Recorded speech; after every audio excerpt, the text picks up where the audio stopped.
Hi, my name is 𝗵𝘃𝗃𝗀𝘀, CEO and founder of Wall Street Oasis. This chat is with Connor, a former 𝗂𝘶 Academy student that was able to break into Lazard investment banking in New York from Texas A&M. He joined in the summer after his freshman year, and he has a critical tip for technicals that you don't want to miss. Enjoy.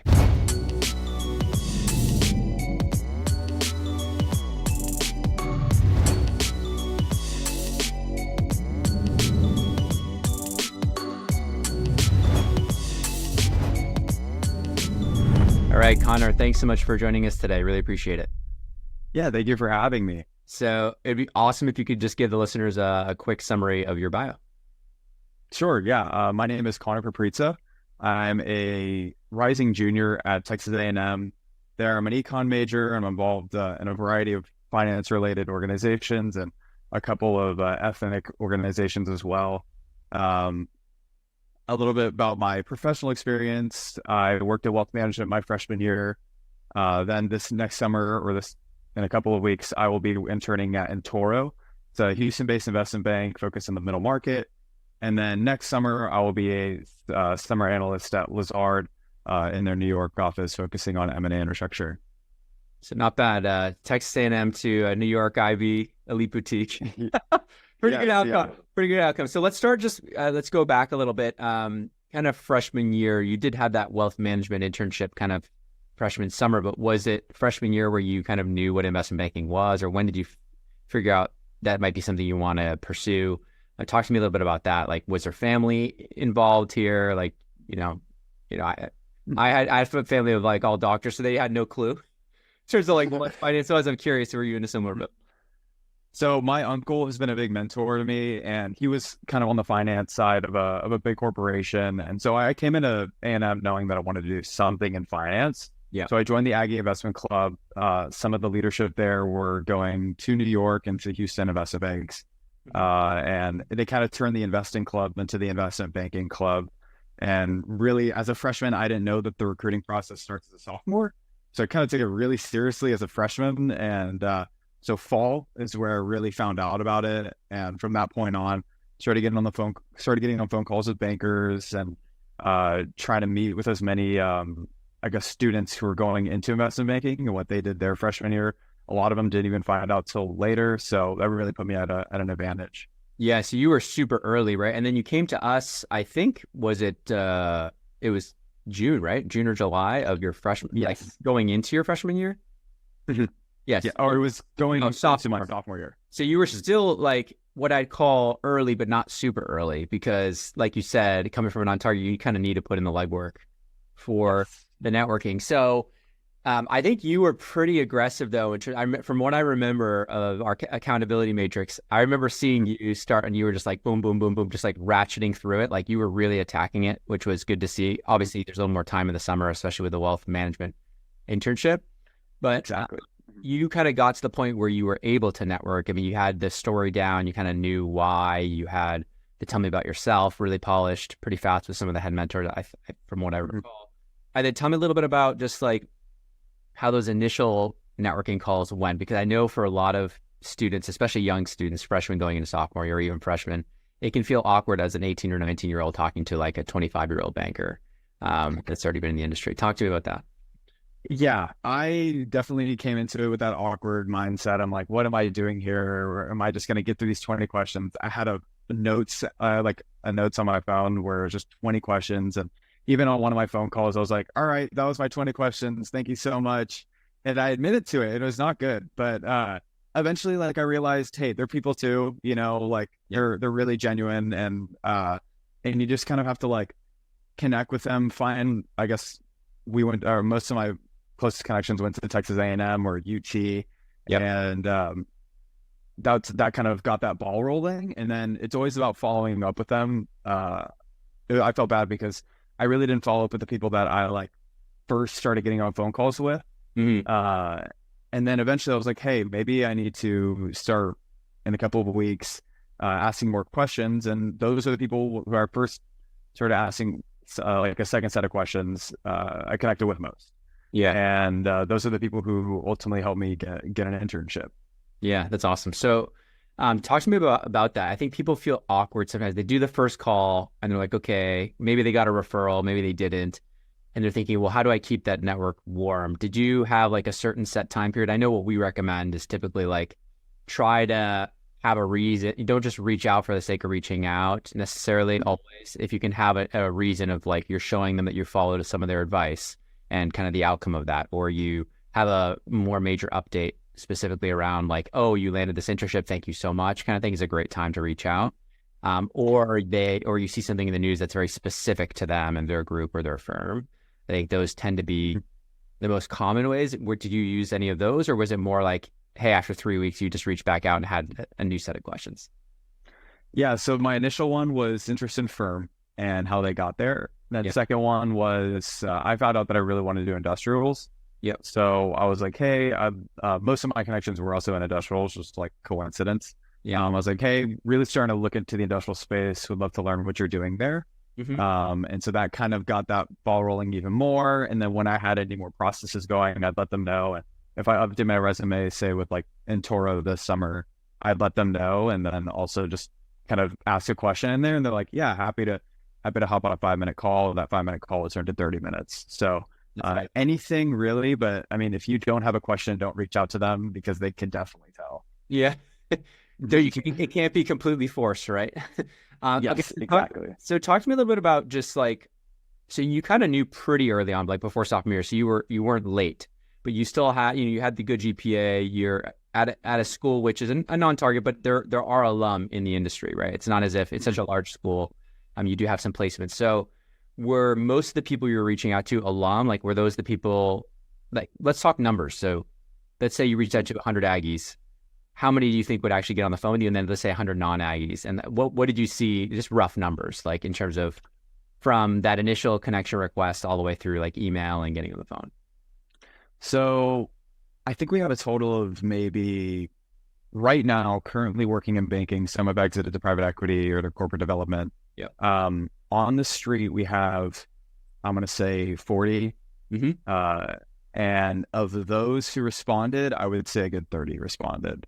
Amazing. Aggies are helping Aggies, and it was great. But if I was reaching out to UT, then I mean, I would say like it would be a 15% accept or 15% hit rate, and then if I was like kind of running out of people, which I really did towards the end of the recruiting cycle, I would reach out to Michigan or like I don't know, FIU, something really random.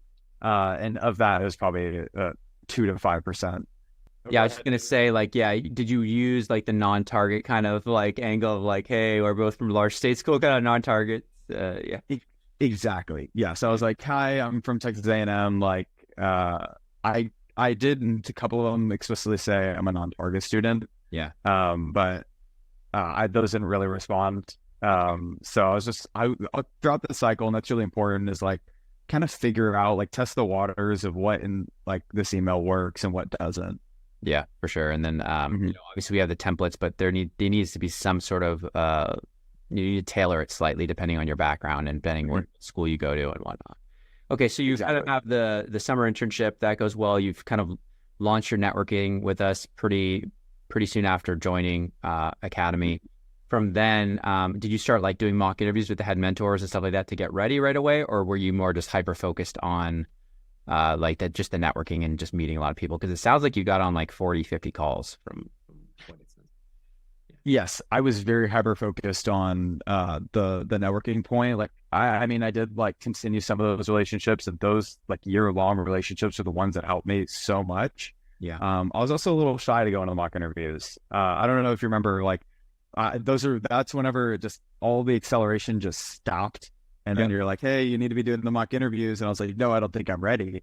And that was what's really helpful is you're like, just try it, and and I did, and I wasn't that ready. I was very nervous, and I didn't know if I really I was kind of questioning myself in the answers, but the some of the mentors actually like walked me through them, and kind of like put it in layman's terms for something really complex. And that was really helpful. And eventually, like I did the required mock interviews and did a couple more as well. And then I got in shape. Yeah, I think it's interesting because we see that a lot where people like get to the point where like, I need to study.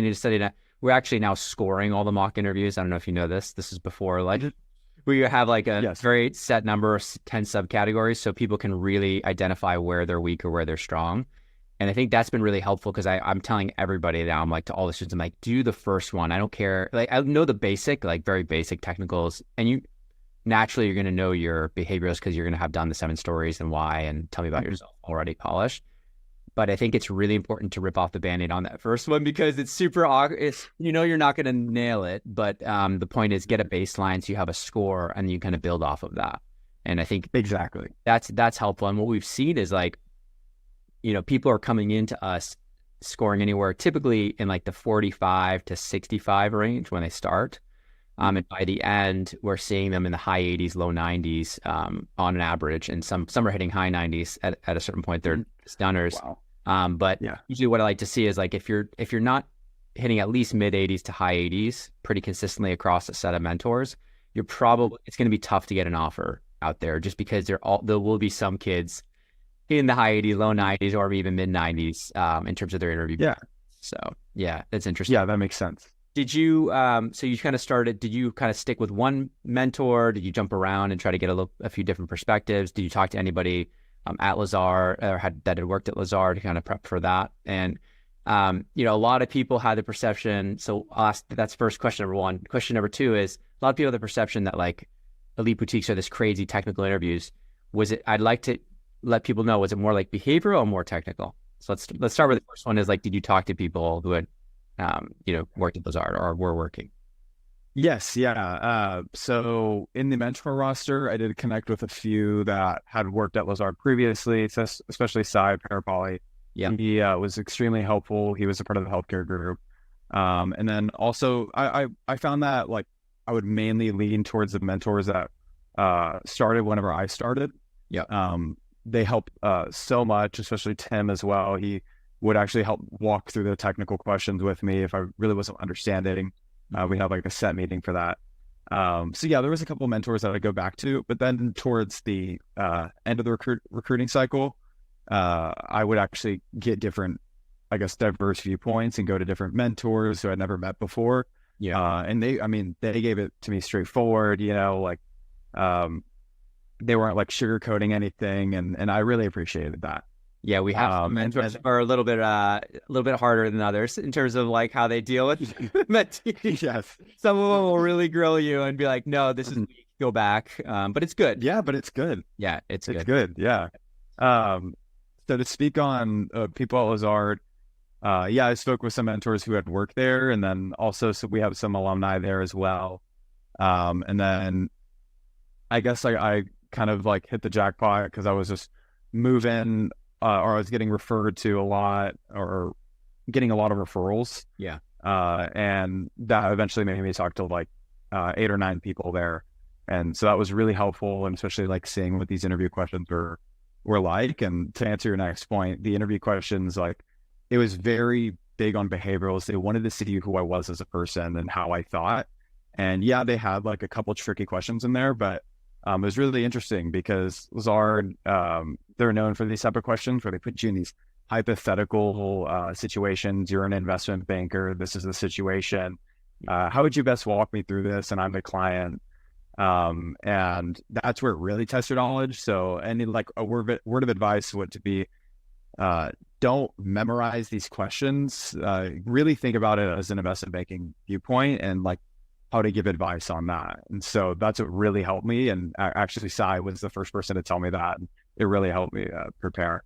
Yeah. And I think it's interesting because people do have that kind of, there's the fear of the technical questions, but then the reality of the interviews is oftentimes it's like 80% behavioral in a lot of these. Now so occasionally you'll get into an interview usually with like an associate or something that will just be like pure technicals for 30 minutes, but it's pretty rare. Then usually 70-80% of them are like heavy focus on fit, heavy focus on your story, heavy focus on who have you spoken to.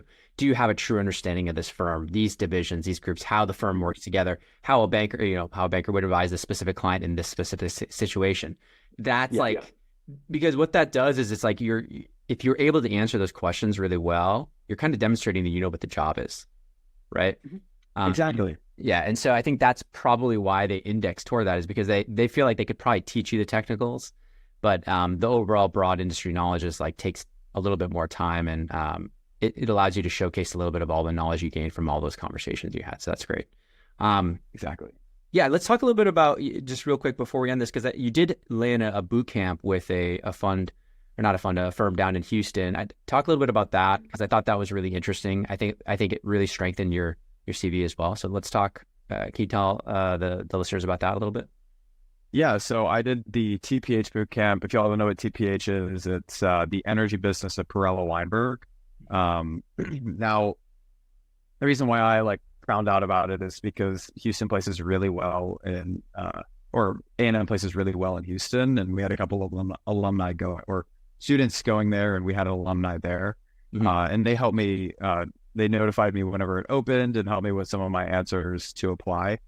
And then it was just a first round interview, very straightforward, maybe 2 simple technicals, accounting, evaluation. Then I got in, and it was really interesting because it was just a big networking event. So it was some very bright kids who were all interested in oil and gas. Actually, they were interested in just investment banking, and I was by then interested in New York. But we had some really just try hard oil and gas kids, and we had some really try hard New York kids, and it was just great networking. Yeah, get to know their, I guess, rationale for doing the things that they did. And did you have trouble learning the oil and gas modeling? Did you take any of the stuff from our courses, or was it? Because I'm curious. It is a little the language behind it's different. It's a little bit harder in terms of reserves and all that stuff. I took the oil and gas modeling course right before. Yeah. It was extremely technical, and I didn't remember a single thing going into it. I needed to go through it again, do the quizzes and everything. Yeah. But you had some kids who were they already in knew shape for that. Yes. Yeah. And that's really important in Houston Investment Bank. But at TPH, or at the boot camp, it was really interesting because they just had us on a presentation, simple 3 evaluation methods, and basically pitching a company to acquire. We value them and tell them why they have a good, I guess, market share, or why you should just really invest in this company. And it was a great experience. Honestly, that was real. It felt like real investment banking work. I don't know what true investment banking work is until I hit the desk. You'll know soon. Exactly. But that really tested my Excel skills, tested my PowerPoint skills. And I mean, we were there until 3 a.m. one of the nights, and it just really felt like it prepared me for this recruiting cycle, and really just fortified what I wanted to do.